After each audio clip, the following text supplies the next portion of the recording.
Hathaway and Paling and Cates have been, strikes me as kind of an effective line. With Garnet in particular, is there anything that's surprised you or impressed you this season as he's kind of gone about it? No, we have watched him play for years. When Danny talked to me about him, I was very interested in just what he brings. I hope we get a little bit more offense as we go through the last quarter here, but he's been a good teammate, good soldier, and he plays hard. When you watch him, kills penalties. Yep. Yeah.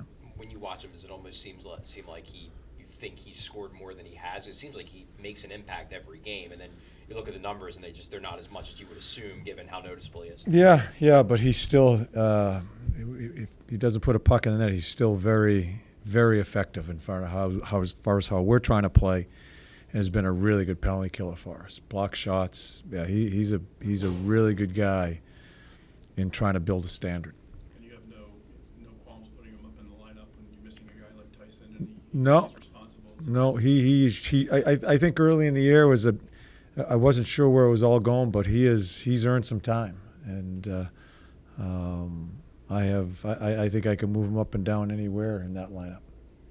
With regards to Tyson, he obviously was out there for the first half of practice. I imagine that was planned to have him only come in for the first half. But is there an element with this being a less busy week than what you guys have been dealing with that maybe be a little conservative so he's ready for the stretch run? No, he'll play when he's ready to play, day to day.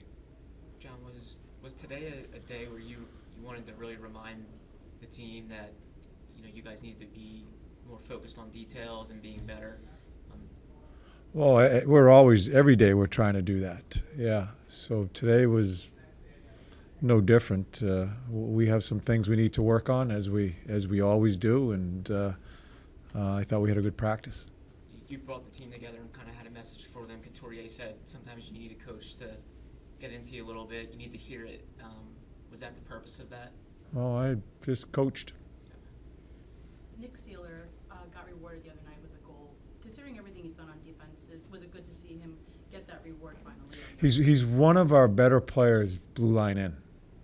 Everybody thinks Seals is a banger and block shots, and he's not going to have a lot of great offensive numbers, but he has been one of our most effective players getting pucks to the net from blue line in. He's got that mentality of just getting that shot through. So yeah, if he's just an easy guy to pull for. He is you talk about Garnet and a guy like that. Those are so important to our building of a standard and how you are as a pro. And so anything that happens for him that may be a little bit out of the ordinary, you're happy for him. What's to say about him? I mean, it's been a few years since he took the year off, but what's to say about someone who takes a year off, kind of resets, and is having the year he's having now? It's a will. And I think I've said it to you guys many times. When I first came here, no one mentioned a word to me about Nick. I didn't know who the hell he was, but no one had him on that depth chart. He was going to be a guy. Everybody said, he'll fight and he's a hard-nosed guy. But he wasn't penciled in by any means, and I think it's been our best pair, right? It's been our best pair, him and Walker, and that's why we've kept them together. Are you surprised because he's maybe a little mild mannered, a little shy in the room, and when he goes on the ice, he's almost like he's a nut job. Yeah, he is as intense a player as I've seen, and I love him. I have just so much respect for how he's gone about it, and he leaves the league and comes back, and that's will. And to come back into the top league and still find your way, that's a mental toughness, a mental will, and that's what he's about. You mentioned Sean Walker, obviously on that pair. He's one of a few players that's going to be involved in the rumor mill going up into the trade deadline. You've dealt with a ton of trade deadlines in your career.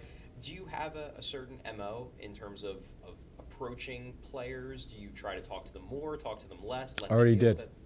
I already talked to the players that could be moved. I mean, they know. And Danny and I asked Danny if I could talk to him. I want to show them as much respect as I possibly can and not have something sprung on them. And Myself, Jonesy, and Danny have been very transparent with the group leading up to this deadline where we sit as far as the organization. The whole team knows where we stand, and I think that's just showing them respect. I've seen it happen in other organizations where people are talking about you, but no one's really talked to you within the organization, then bang, you moved. Players know where they stand, and there's always an open door if they have other questions about it when it starts getting nearer and nearer. We are totally transparent with them.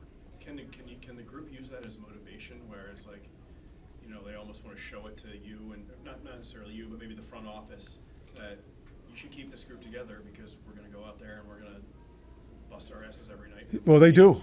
I mean, they have. They work hard.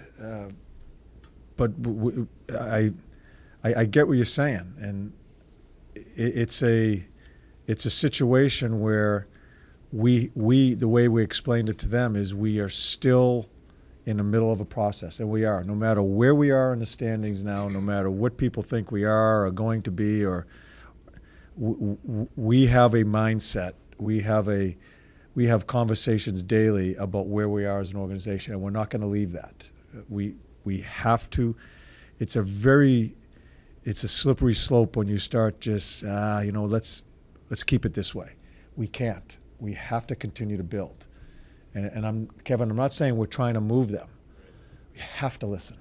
You have to listen. And if there's something that, as you're looking in, as Danny has to, and we all have to, as far as what the future looks like, we have to listen and see what's out there.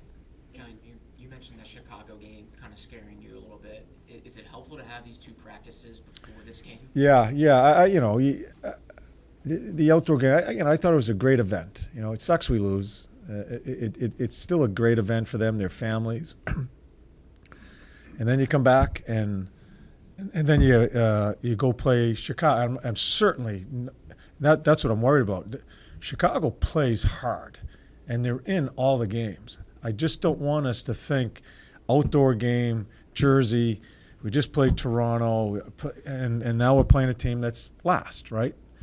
I just don't want them to play with their minds because it's too important of a game for us, and I just don't think you should disrespect any opponent. And I'm not saying we will, but I have to worry about that as a coach of a team. I have to worry about that after all the pomp and stance and all the stuff that goes on with this outdoor game.